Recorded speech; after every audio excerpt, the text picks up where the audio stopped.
What's up everyone? Welcome back to Tidal Gardens. Today we are talking about Duncan Corals.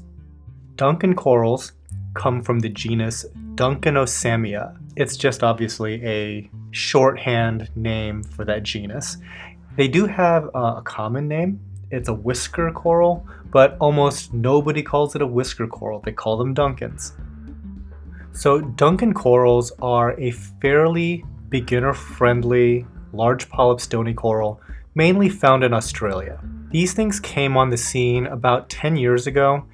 The draw at the time was that Australia was a fairly new geography that had started exporting corals. As far as the hobby goes, a lot of the interest around it is just based on its unique shape because there's really no other analog to this coral found in other geographies.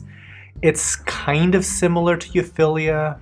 It's kind of similar to Catallophylla, hammers, torches, frog spawn, or the Euphyllia, Catallophylla, elegans corals. But seems like a Duncan coral is kind of just visually speaking, a hybrid of those types of corals. Duncans are a branching coral, but there's still some variation in the types of branching that you might see. So on the left here, you can see a very, very tightly compacted branch, and on the right you can see a much more elongated stem.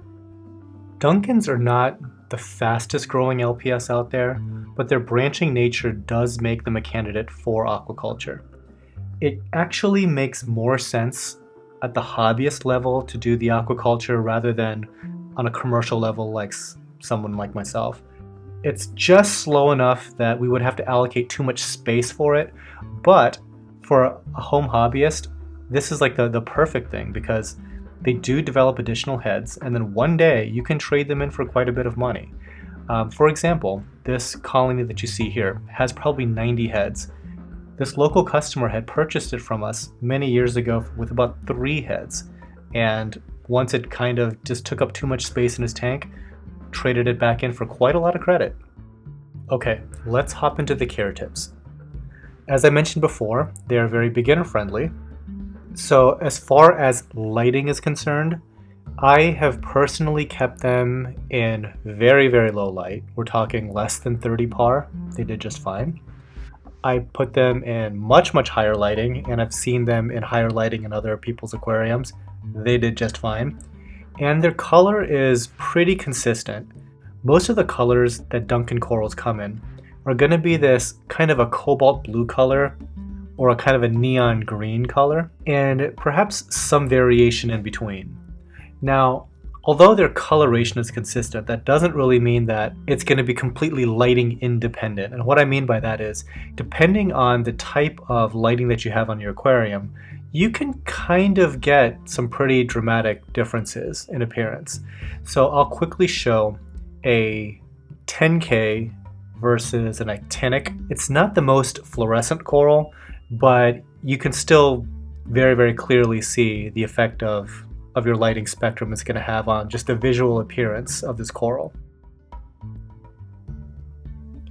As far as flow goes, I like to try to keep them in areas that have medium to high flow.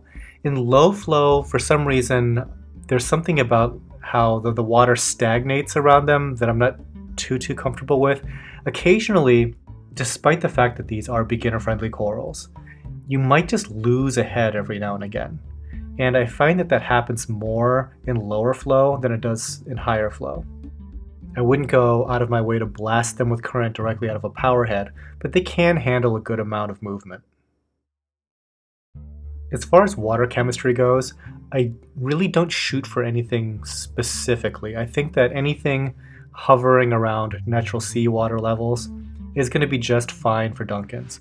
Now, if you have elevated nitrates, that might be a little bit of a red flag for me, just because a lot of times this type of large polyp stony coral doesn't respond well to nitrates above, let's say, 30 parts per million.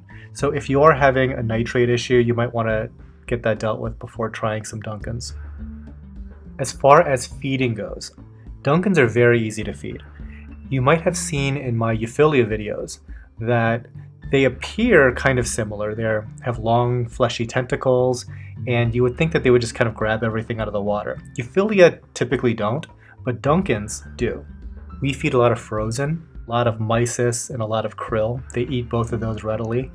You can even feed them pellet food. There's plenty of coral food brands out there that Duncans will be happy to consume. They're really not that finicky. They're very active. How often should you feed? I try to keep feeding to about maybe 2 to 3 times a week. Nothing too crazy. I've seen situations where sometimes the food will kind of like get backed up and spoil in the polyp, and that will obviously cause some issues. Also, I think if you feed them all the time so they're always loaded with food, certain other organisms that would normally not cause trouble will start to cause trouble. For example, cleaner shrimp, they eventually figure it out that if there's corals full of food, they can stress those corals out, that food comes up, and it's basically a vending machine. Same thing with tangs. Tangs figure it out pretty quickly too. They just beat this coral up, they get a free meal. Alright guys, that was a real quick overview and a few care tips for Duncans. Hopefully you found this video helpful, and I'll see you all next time. Happy reefing.